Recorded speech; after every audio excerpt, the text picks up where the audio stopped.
So ఈరోజు మనం మన డిజిటల్ వరల్డ్ని కాపాడుతున్న ఆ ఇన్విజిబుల్ షీల్డ్స్ అంటే క్రిప్టోగ్రఫీ, ఫైర్ వాల్స్ గురించి తెలుసుకుందాం. వాటి వెనకున్న సీక్రెట్స్ ఏంటో చూద్దాం రండి. ఈరోజు మన ప్రయాణం ఇలా సాగుతుంది. ఫస్ట్ మన డిజిటల్ సీక్రెట్స్ ఎందుకంత ఇంపార్టెంటో చూద్దాం. ఆ తరువాత క్రిప్టోగ్రఫీ ఎలా పనిచేస్తుందో అర్థం చేసుకుందాం. నెక్స్ట్ మన డిజిటల్ గాడ్ అదే ఫైర్వాల్ గురించి తెలుసుకుని ఫైనల్గా అవి కాలంతో పాటు ఎలా మారాయో కూడా చర్చిద్దాం. రైట్, మొదటి విభాగానికి వచ్చేద్దాం. ఈ ఇంటర్నెట్ ప్రపంచంలో మనం ఆన్లైన్లో మాట్లాడుకునే మాటల్ని సేఫ్గా ఉంచుకోవడం ఎంత అవసరమో ఇప్పుడు చూద్దాం. ఒక్క సెకండ్ ఆలోచించండి. మీరు మీ ఫ్రెండ్కి పంపే మెసేజ్ లేదా ఆన్లైన్లో కొనే వస్తువుల డీటెయిల్స్ ఇవి మీరిద్దరూ తప్ప ఇంకెవరైనా చూస్తున్నారా? ఈ ప్రశ్న చాలా ముఖ్యం. ఎందుకంటే సరైన ప్రొటెక్షన్ లేకపోతే మన సీక్రెట్స్ ఇక సీక్రెట్స్ కాకుండా పోయే ప్రమాదముంది. మరి ఈ సమస్యకు పరిష్కారమే ఈ క్రిప్టోగ్రఫీ. దీన్ని సింపుల్గా ఒక సీక్రెట్ కోడ్ భాష అనుకోండి. మీరు పంపాలనుకున్న మెసేజ్ను ఒక స్పెషల్ కోడ్లోకి మార్చి పంపిస్తారన్నమాట. ఎవరి దగ్గరైతే కరెక్ట్ కీ ఉంటుందో వాళ్లకు మాత్రమే ఆ కోడ్ అర్థమవుతుంది. మన ఆన్లైన్ ప్రైవసీకి ఇదే ఫౌండేషన్. సరే, ఈ క్రిప్టోగ్రఫీలో మెయిన్గా 2 స్టెప్స్ ఉంటాయి. ఒకటి ఎన్క్రిప్షన్, అంటే సింపుల్గా చెప్పాలంటే మన మెసేజ్కి ఒక తాళం వేయడం అన్నమాట. ఇక రెండోది డిక్రిప్షన్, అంటే ఏముంది, సరైన కీ అదే తాళం చెవి పెట్టి ఆ లాక్ని ఓపెన్ చేసి మెసేజ్ చదవడం. చూసారా ఎంత సింపుల్లో? ఒకటి లాక్ చేయడం, ఇంకొకటి అన్లాక్ చేయడం. క్రిప్టోగ్రఫీ మనకు 4 చాలా ముఖ్యమైన హామీలిస్తుంది. ఫస్ట్, గోప్యత, అంటే మీ వాట్సాప్ మెసేజ్ని మీరు, మీ ఫ్రెండ్ తప్ప ఇంకెవ్వరూ చదవలేరన్న గ్యారంటీ. సెకండ్, సమగ్రత, మీరు ఆన్లైన్లో 1000 రూపాయలు పంపిస్తే అది 1000 వెళ్తుంది, మధ్యలో ఎవరూ దాన్ని మార్చలేరన్న నమ్మకం. థర్డ్, తిరస్కరించలేనితనం, ఆన్లైన్లో ఏదైనా కొని నేను కొనలేదు అని చెప్పడానికి వీల్లేదు, ఎందుకంటే దానికి డిజిటల్ ప్రూఫ్ ఉంటుంది. ఫైనల్గా ప్రామాణీకరణ, అంటే మీరు నెట్ బ్యాంకింగ్ లాగిన్ అయినప్పుడు మీ పాస్వర్డ్ ద్వారా అది నిజంగా మీరే అని బ్యాంక్ కన్ఫర్మ్ చేసుకోవడం లాంటిది. ఇప్పటిదాకా క్రిప్టోగ్రఫీ అంటే ఏంటో చూసాం కదా. ఇప్పుడు అసలు మ్యాటర్లోకి వెళ్దాం.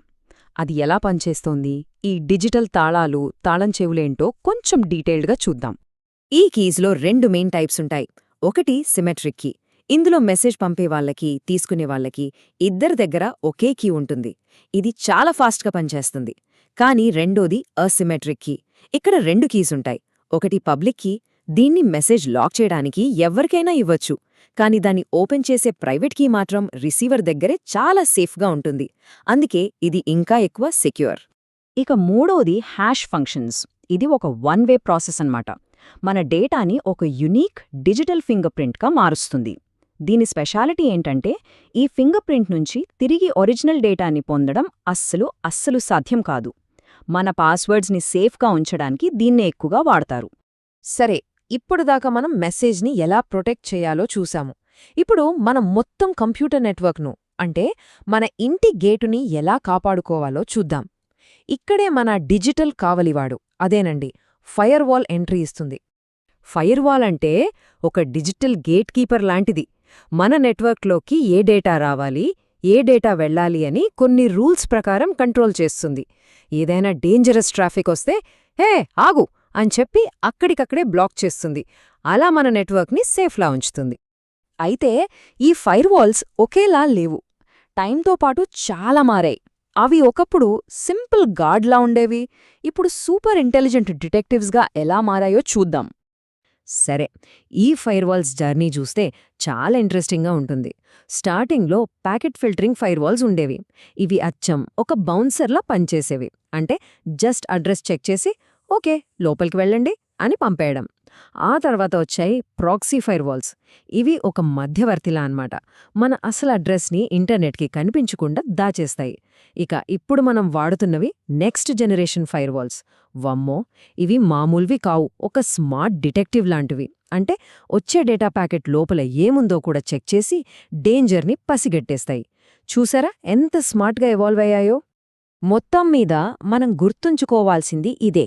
మన డిజిటల్ వరల్డ్ని ఒక కోట అనుకుంటే క్రిప్టోగ్రఫీ ఆ కోటలో ఉన్న నిధిని, అంటే మన పర్సనల్ మెసేజ్లను కాపాడుతుంది. ఇక ఫైర్వాల్స్ ఏమో ఆ కోట చుట్టూ ఉన్న గోడల్లా పనిచేసి బయట నుంచి వచ్చే ప్రమాదాలను ఆపుతాయి. ఈ 2 కలిస్తేనే మనకొక పక్కా డిజిటల్ సెక్యూరిటీ దొరుకుతుంది.